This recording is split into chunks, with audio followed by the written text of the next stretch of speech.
नमस्कार, माझे नाव मनीष गिरी आहे. मी पायल कॅफे वानाडोंगरी हिंगणा रोड नागपूर चा संचालक आहे. 13 जून रोजी मी माझ्या कॅफेमध्ये उपस्थित असताना माझ्या कॅफेवरती KB beer and wine shop नावाने एक ट्रॅफिक पोलीसमध्ये कार्यरत असलेले मनीष भोसले यांनी आपल्या मुलाच्या नावाने KB beer wine shop open केलेलं आहे.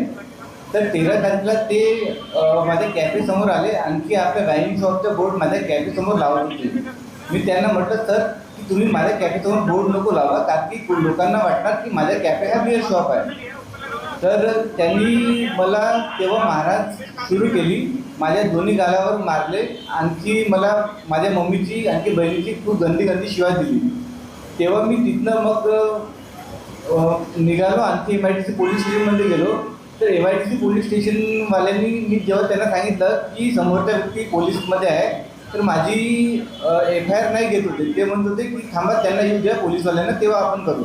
मग मी म्हटलं इथे थांबणं आता बेकार आहे. तर मी मग DCP सरांकडे गेलो. DCP सरांकडे गेलो तर त्यांनी मग मला म्हटलं की यांची माझ्या हाताला पण ब्लड निघत होतं हातातून. आणखी माझ्या कानाला पण खूप त्रास होता. म्हणजे दोन्ही कानाचे पडदे फाटलेले आहे. आणखी मला ऐकण्यात पण प्रॉब्लेम होत आहे. तर मग DCP सरांनी म्हटल्यावर माझी मेडिकल टेस्ट करण्यात आली. मेडिकलमधून नेण्यात आलं.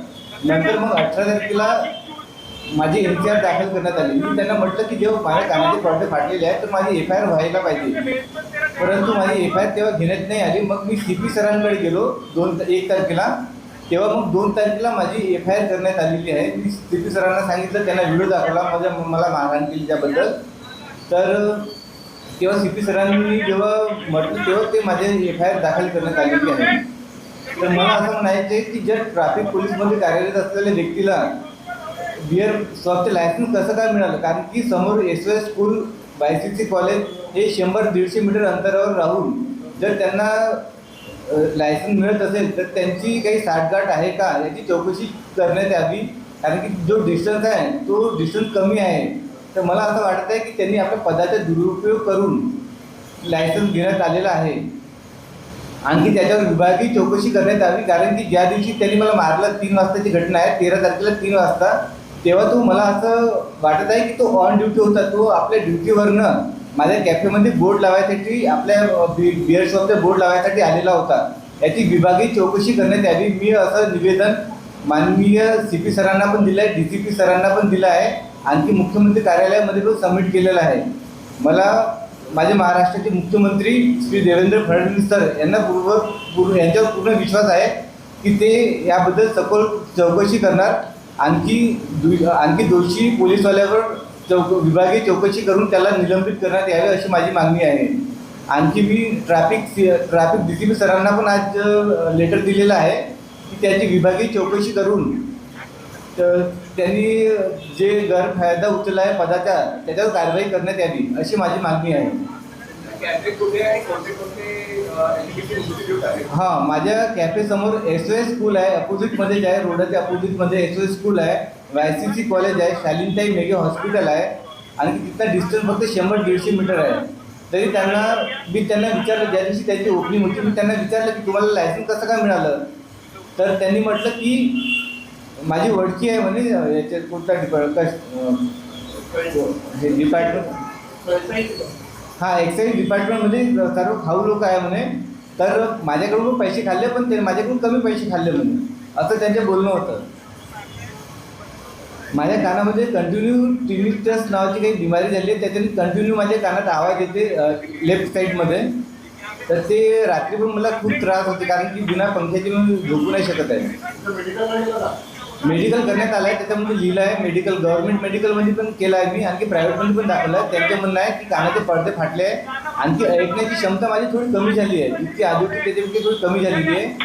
आणखी टिनिटस म्हणून काही रोग आहे तो झालेला आहे, त्याच्यामध्ये कंटिन्यूस कानामध्ये आवाज येते, टिनिटस. मी आज गेलेलो होतो पोलीस स्टेशनमध्ये की माझे जो इन्व्हेस्टिगेशन ऑफिसर आहे त्याचे नाव काय आहे. तर त्यांनी हे म्हटलं की आता म्हणजे असाईन व्हायचं आहे बा, आज व्हायचं होतं. त्यांनी बुकमध्ये बघितलं मॅडमनी, तर म्हणे की आज होणार बा असाईन, तर उद्याला तुम्हाला कॉल येणार असं त्यांनी म्हटलं. हां, हे मला पक्क माहीत आहे की त्यांनी आपल्या मुलाच्या नावाने KB beer and wine shop जे आहे त्यांनी आपल्या मुलाच्या नावाने लायसन्स घेतलेलं आहे. आणखी त्याला लायसन्स खूप लवकर मिळालं, म्हणजे मला वाटतं 3 ते 4 महिन्यामध्ये त्याला लायसन्स मिळालं. आणखी मला असं वाटतं की ते बाकी लोकांना खूप वेटिंग राहते, पण त्यांना बिना वेटिंगचे इतक्या लवकर लायसन्स कसं काय मिळालं, आणखी ते पण एकदम कॉलेजसमोर, वायसीसी कॉलेजसमोर त्याची इन्क्वायरी करण्यात यावी असं मला वाटते की त्यांनी आपल्या पदाचे गैरउपयोग करून ते लायसन्स मिळवण्यात आलेलं आहे. हो, माझ्याकडे व्हिडिओ आहे, बोर्डचे फोटो आहे. हो, मी देताना व्हिडिओ माझ्या CCTV कॅमेऱ्यामध्ये रेकॉर्ड झालेला आहे, तो आहे माझ्याकडे व्हिडिओ आहे.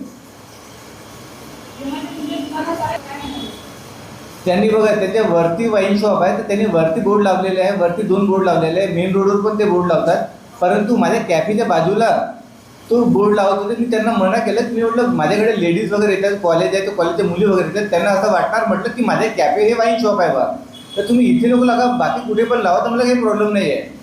तर त्यांनी रागामध्ये मला तेव्हा मारहाण सुरू करून दिली. हां, त्यांची शॉप वरती आहे, माझी खालती आहे. बिअर अँड वाईन शॉपच्या नावाने KB beer and wine shop असं लिहिलं आहे. बोर्डमध्ये सर तसं लिहिलं आहे KB beer and wine shop. हो, फोटो आहे माझ्याकडे. काय